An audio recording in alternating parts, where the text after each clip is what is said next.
Doctor continental కంటే మాట్లాడే ముందు మీరు దాదాపు ఒక 4 దశాబ్దాల క్రితమే డాక్టర్గా ప్రాక్టీస్ చేశారు యూఎస్‌లోన.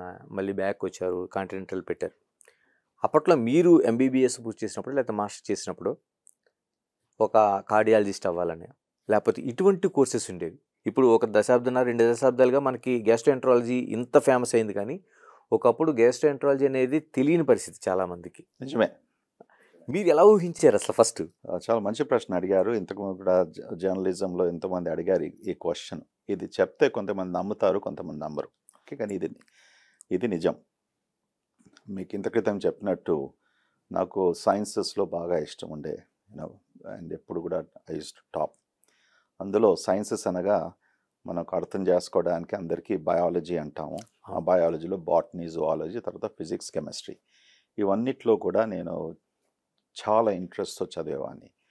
కానీ బయాలజీ చదివేటప్పుడు హై స్కూల్లో ఉన్నప్పటికీ అందులో జువాలజీ అది నాకు బాగా ఒక ఆకర్షణగా ఇది నేర్చుకోవాలి, ఇది ఇట్స్ లైక్ ఒక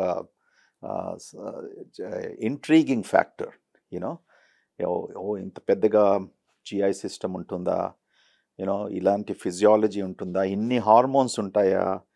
అది అప్పుడు మనం చదివింది ఆ టైంలో ఫ్రాగు, ర్యాబిటు. జువాలజీలో అదే కదా, we don't study about human beings 10th, 11th, 12thలో.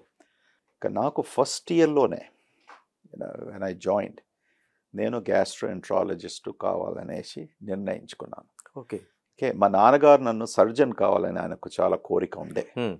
So నేను కొన్ని రోజులు కొన్ని నెలలు బాగా ఆలోచించాను. నిజంగా నాన్నగారి ఎక్స్పెక్టేషన్స్ ఎలా నెరవేర్చుకోవాలి, ఏం చేయాలి, ఎలా చెప్పాలి. సో అప్పుడు ఏముందంటే ఆ టైంలో అప్పుడప్పుడే గ్యాస్ట్రోఎంట్రాలజీ ఒక ఎండాస్కోపీ సర్జరీగా మారుతూ వచ్చిన స్పెషాలిటీ. ఓకే. సో దినం వెళ్ళేసి నాన్నగారితో కూర్చొని మాట్లాడాను.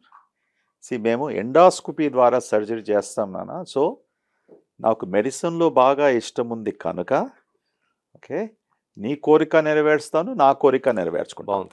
Okay, and truly that's a story. I was so happy. అంటే ఇప్పుడు లాస్ట్ 2 decadesలో ఎండోస్కోపిక్ సర్జరీ బాగా పెరిగింది. ఓకే, ఎన్నో కొత్త కొత్త టెక్నిక్స్ వచ్చాయి, అవన్నీ వచ్చాయి. 1970sలో అప్పుడప్పుడు ఇది పుట్టిన స్పెషాలిటీ ఎండోస్కోపిక్ సర్జరీలో, అంటే మన భారతదేశంలో. బయట అమెరికా వంటి దేశాల్లో 1950s, 60s నుంచి కూడా గ్యాస్ట్రోఎంట్రాలజీ, ఎండోస్కోపిక్ ప్రొసీజర్స్ జరిగేటివి. మన